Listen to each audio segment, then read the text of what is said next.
lima. Ano nga sabi sa luna sa natapi? Ano nga sa nila matuwa na madukos sa zuru na tapos sa zuru kulatan? Marmula doon na uli, marmula doon ang pagkibyo. Sa tama mo doon yung aming gunda mula-mula, las padungan mga tugot ang sopa.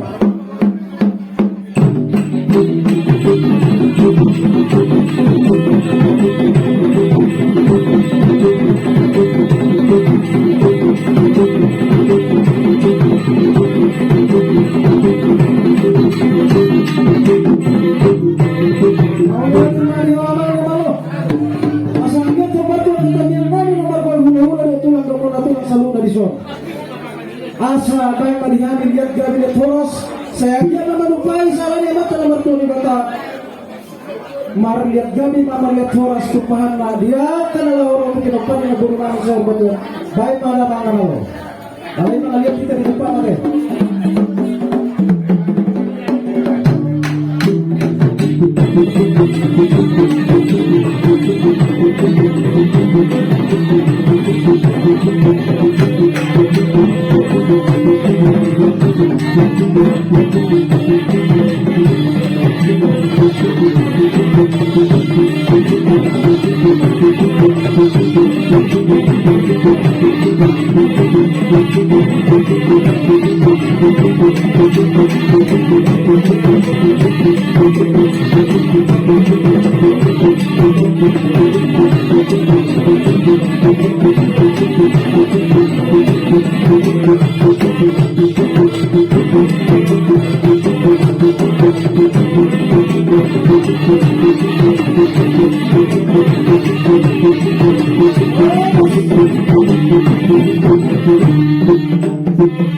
Jadi kurang minar bukan begini amal guru kami selain awal ini lebih itu atau mati masih marulupuluk tuh kita marulupuluk tuh dimuna baik masuk mang nama mau berbeda marulupuluk tuh biki asa dia lebih jauh dari kata kita terima jauh mana tidak paham sama tuh mau pada kali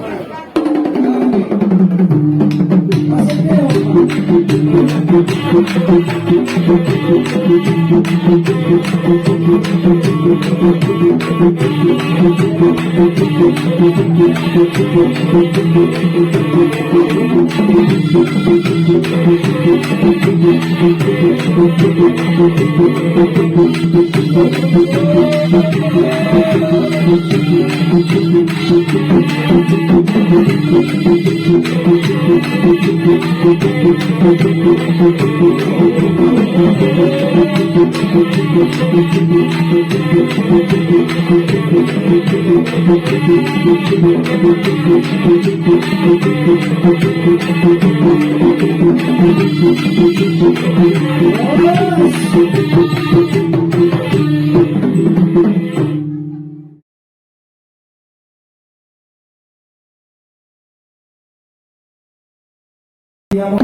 Thank you.